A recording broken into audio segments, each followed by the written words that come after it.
Igloo, le Mac de l'habitat. Bienvenue dans Igloo, l'émission qui ne voit pas double, mais qui voit bien, qui voit clair. L'émission qui s'occupe de l'habitat, le Mac de l'habitat, sur topmusic.fr, sur Igloo On Air, avec Cédric Simonin, notre maître de cérémonie. Ouais, qui ne voit pas double. Non, vous voyez bien. Ouais. Alors que moi, regardez. Catastrophe. Une cata. Virginie Jacob est revenue après une première émission autour du bailleur social. Virginie, soyez la bienvenue. Vous êtes toujours directrice générale d'Habitation Moderne. Toujours. Depuis 3 ans, d'ailleurs. Je ne sais pas si je l'avais dit la première fois. Habitation Moderne, petite présentation. Société immobilière qui dépend de la ville de Strasbourg. Votre principale activité est bailleur social. Vous possédez 10 000 logements. Voilà, pour loger les gens qui sont... comment on dit, éligibles. Le mot m'échappait. La deuxième partie de cette émission, donc, du coup, Cédric. Oui, alors c'est un sujet qui est très vaste. Une fois n'est pas coutume, on a souhaité le traiter en 2 émissions distinctes. Donc je rappelle juste que l'émission précédente, c'était traiter du sujet de la demande du logement locatif social. Et pour cette émission, on va traiter de l'attribution d'un logement locatif social. Donc pour entrer directement dans le sujet, dans le vif du sujet, Virginie, qui est décisionnaire de l'attribution d'un logement social ? Alors l'attribution d'un logement social, c'est quelque chose de très réglementé. Ça s'effectue au sein d'une commission d'attribution, une CAL, commission d'attribution des logements. Chez Habitation Moderne, par exemple, on en a une toutes les semaines. Comme on a un gros volume de logements, effectivement, ça nécessite régulièrement de pouvoir réunir notre commission. Cette commission, elle est notamment composée de représentants du bailleur social propriétaire du logement en question qui est attribué, un représentant des locataires, les associations de locataires sont représentées à cette commission, un représentant de la commune où se trouve le logement et un représentant de l'État. Cette commission examine 3 dossiers de candidats qui répondent strictement aux critères du logement qui est disponible et elle positionne cette commission, ces 3 dossiers, dans l'ordre qu'elle estime pertinent en regardant les critères de demande finalement des uns et des autres. À partir de là, une fois que la commission a positionné les 3 demandeurs et on a mis un en première position, le bailleur prend contact avec ce ménage mis en première position et lui propose le logement. S'il le prend, tout va bien. S'il ne le prend pas, on passe au deuxième. Si le deuxième ne le prenait pas, on passerait au troisième. Et ainsi de suite. Quel est le temps troisième. Quel est le temps? Ah d'accord, juste au troisième. Jusqu'au troisième. C'est 3 propositions par logement. Si jamais, c'est quand même assez rare, mais si jamais 3 fois le logement était refusé, on repasserait de nouveaux candidats hors de ces 3-là. D'accord.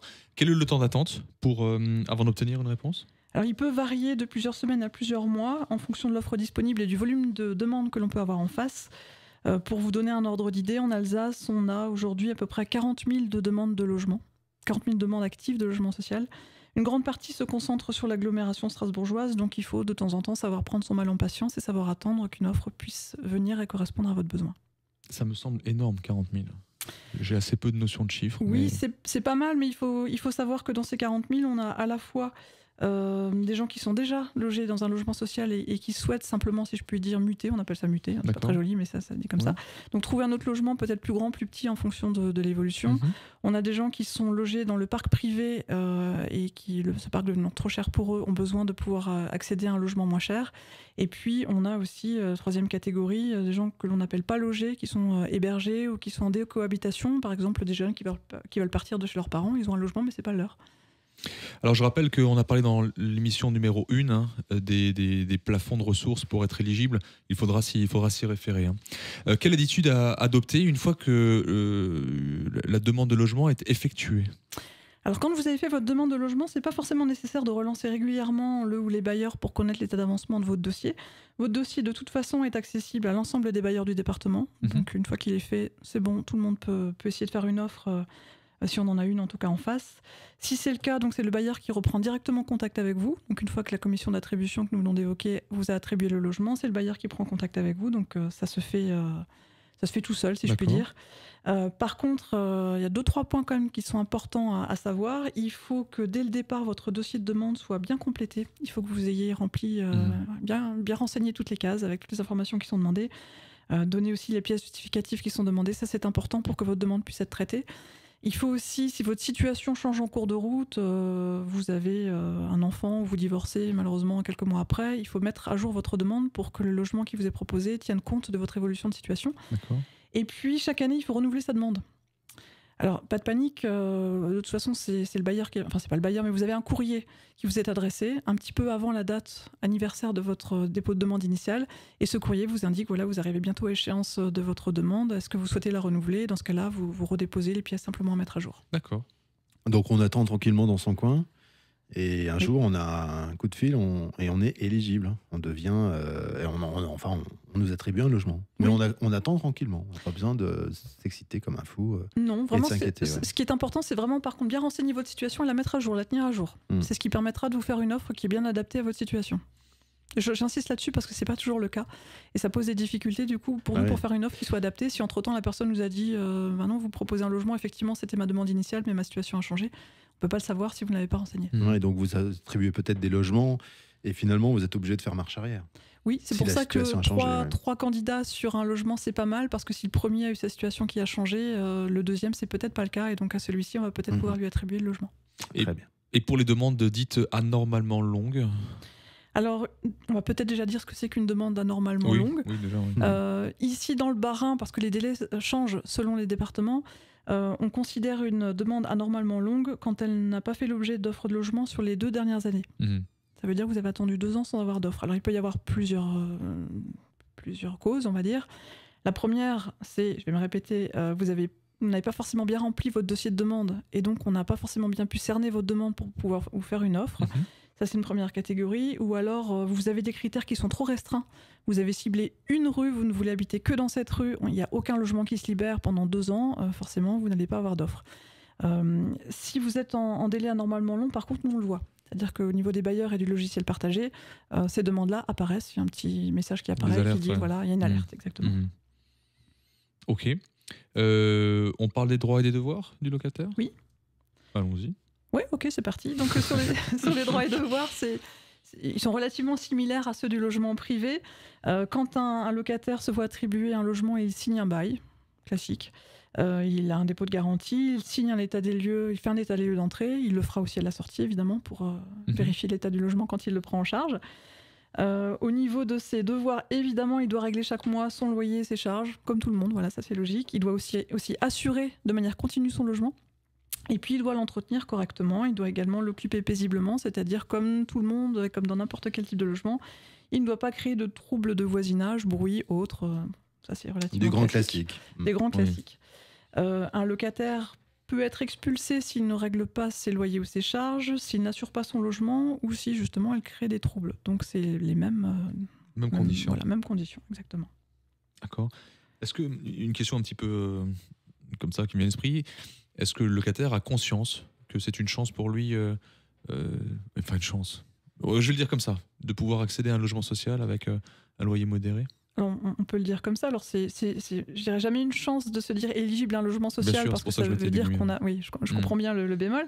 Par contre, c'est une chance, effectivement, parce qu'on est quand même aujourd'hui dans un pays, dans une situation où on propose ce genre d'offre. C'est pas forcément le cas partout, donc c'est effectivement une chance. Pour répondre à votre question, certains locataires en ont pleinement conscience, d'autres un petit peu moins, mais ça, c'est un petit peu comme dans tout domaine. C'est assez variable. Une question que je me suis posée, je suis bénéficiaire d'un logement social et puis mes revenus augmentent grâce à mes revenus augmentent. Voilà, comme ça. Situation qui change. Je dépasse les plafonds d'attribution. Que se passe-t-il? Est-ce que je suis obligé de partir? Alors, il y a plusieurs cas de figure. Si vous dépassez, donc vous êtes attributaire de votre logement, vous êtes locataire, et puis effectivement, en cours de route, vous avez une bonne surprise, vos revenus augmentent régulièrement, ou pas régulièrement, mais augmentent.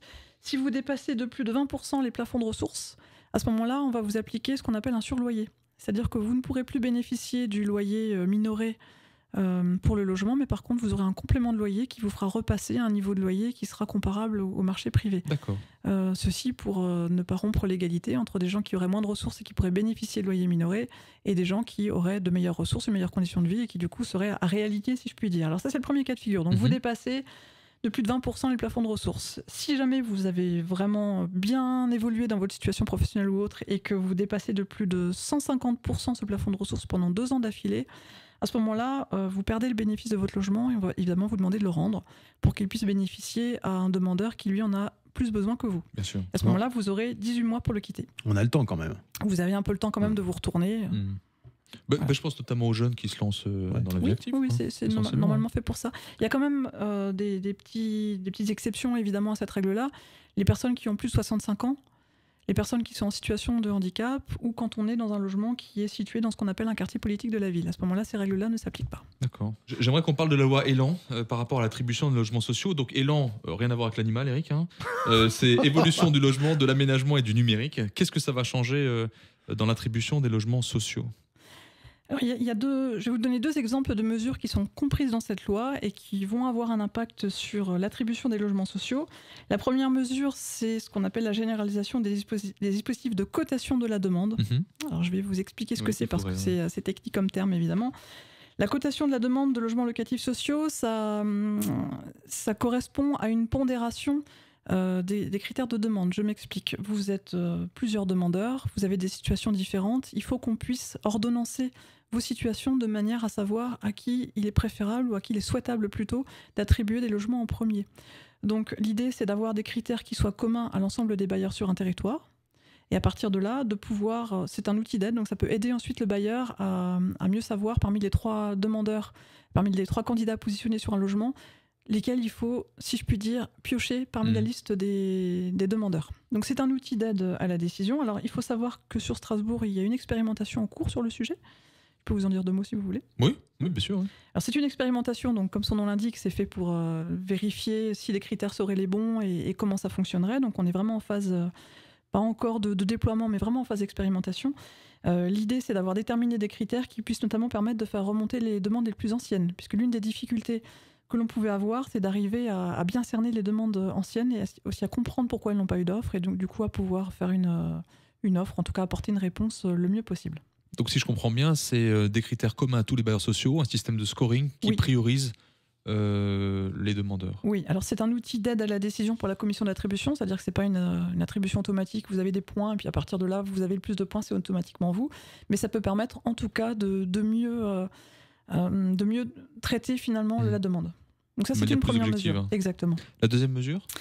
La deuxième mesure, c'est une mesure qui va consister à réexaminer tous les 3 ans dorénavant la situation des locataires en place. On évoquait tout à l'heure la situation des personnes dont la situation économique s'est améliorée.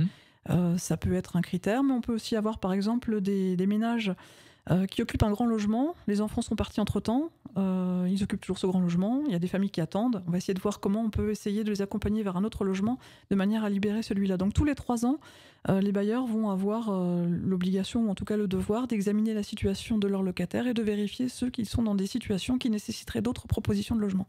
Et à ce moment-là, c'est le travail qu'on va faire. Bon, presque l'idéal, ce serait d'avoir des logements qui se modulent en fonction de la situation et des parcours de vie, quoi. Oui, ça ce serait vraiment l'idéal de pouvoir avoir ce type de logement. Alors ça, on va pas rentrer dans ce détail-là, mais ça viendrait certainement percuter les réglementations en cours qui sont relativement strictes et restrictives sur le sujet, mais ce serait certainement une piste intéressante, oui. Merci beaucoup Virginie Jacob, ça a été très très clair. Vous pouvez résumer tout ce qu'on vient de se dire aujourd'hui en 30 secondes ? En 20 minutes, ça vous va ? Ouais. Ce qu'on vient de se dire aujourd'hui, donc on a parlé de l'attribution du logement locatif social. Donc j'indiquais que le plus important, c'était déjà de bien remplir sa demande, qu'à partir du moment où c'était fait, votre demande était partagée entre tous les bailleurs sociaux du département qui vont à partir de là pouvoir vous faire une offre. Il faut parfois savoir être patient parce que ça peut prendre un petit peu de temps. Si vous êtes prioritaire dans les attributions, ça peut aller un petit peu plus vite, mais on va essayer de faire au mieux pour répondre à votre besoin le mieux et le plus rapidement possible. Eh bien merci, vous revenez quand vous voulez, c'était parfait. Merci Cédric Simonin. Merci Eric. On partage ces émissions, on partage Igloo sur les réseaux sociaux, sur Igloo On Air, sur Facebook. Et puis évidemment, toutes les émissions en intégralité sont disponibles sur topmusic.fr. C'était Igloo. Merci Virginie. Merci Cédric. Merci Eric. Bonne soirée, bonne nuit, bonne matinée, bon appétit. Ce qu'on veut. Ce que vous voulez. Voilà. Joyeuse Pâques. Exactement. Et puis joyeux Noël. Salut. Salut. Salut.